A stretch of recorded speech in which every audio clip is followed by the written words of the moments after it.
Sans eux, Israël ne serait pas né. Retour sur le parcours des grandes figures qui ont fait l'État juif, par Rev Bocara.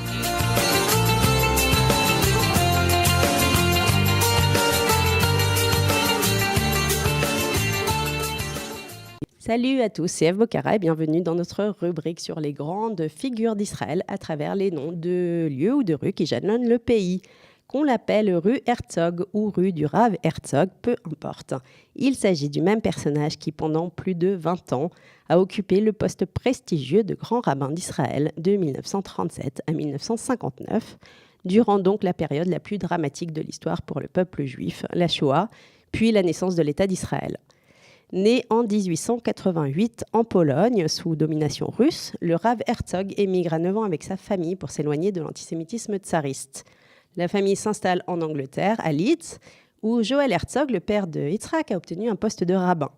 Mais très vite, la renommée du fils va égaler celle du père. Versé dans les études talmudiques dès son plus jeune âge, Yitzhak Herzog étudie à la Sorbonne, puis à l'Université de Londres, où il obtient son doctorat. En pleine Première Guerre mondiale, en 1916, Yitzhak Herzog est nommé à la tête de la communauté juive de Belfast, l'année même d'une insurrection nationale où le peuple irlandais lutte pour son indépendance. Lorsque le peuple irlandais obtiendra cette indépendance en 1921, Yitzhak Herzog deviendra le grand rabbin d'Irlande. Mais la guerre civile dans ce petit pays ne s'arrêtera pas pour autant, et Yitzhak Herzog va faire le dur apprentissage d'une vie religieuse qu'il aurait souhaité sereine dans un quotidien de violence civile permanente.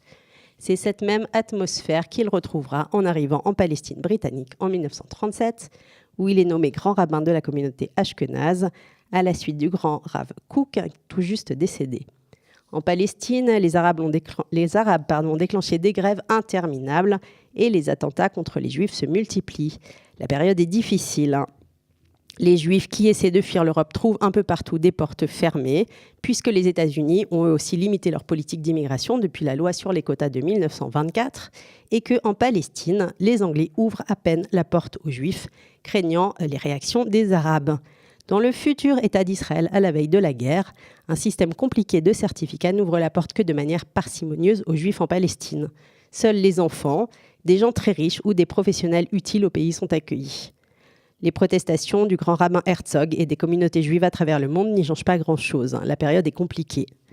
De plus, en Palestine, les prisons regorgent de jeunes juifs que les Anglais soupçonnent d'appartenir à des mouvements de résistance violents et que le rabbin Herzog va visiter.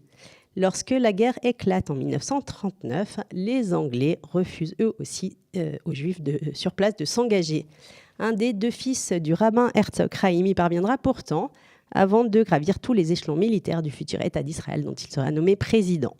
Le second fils du Rav Herzog, Yaakov, directeur du cabinet de Golda Meir, promu lui aussi à une brillante carrière, va mourir prématurément. Mais c'est aujourd'hui le grand rabbin qui nous intéresse, Yitzhak. À partir de 1939, quand la guerre éclate, il va ainsi mobiliser toute son énergie pour sauver les Juifs d'Europe du nazisme. Lorsque la fin de la guerre révèle l'horreur des pertes, le rabbin va se faire un devoir de chercher et de trouver des enfants juifs qui auraient été cachés et protégés pour échapper aux atrocités de la guerre, en Pologne surtout.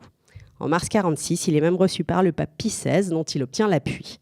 À force de recherches et de rencontres, notamment aux États-Unis et en Suisse, quelques 1000 enfants juifs sont retrouvés et emmenés en France, d'abord, où ils seront accueillis dans des institutions juives.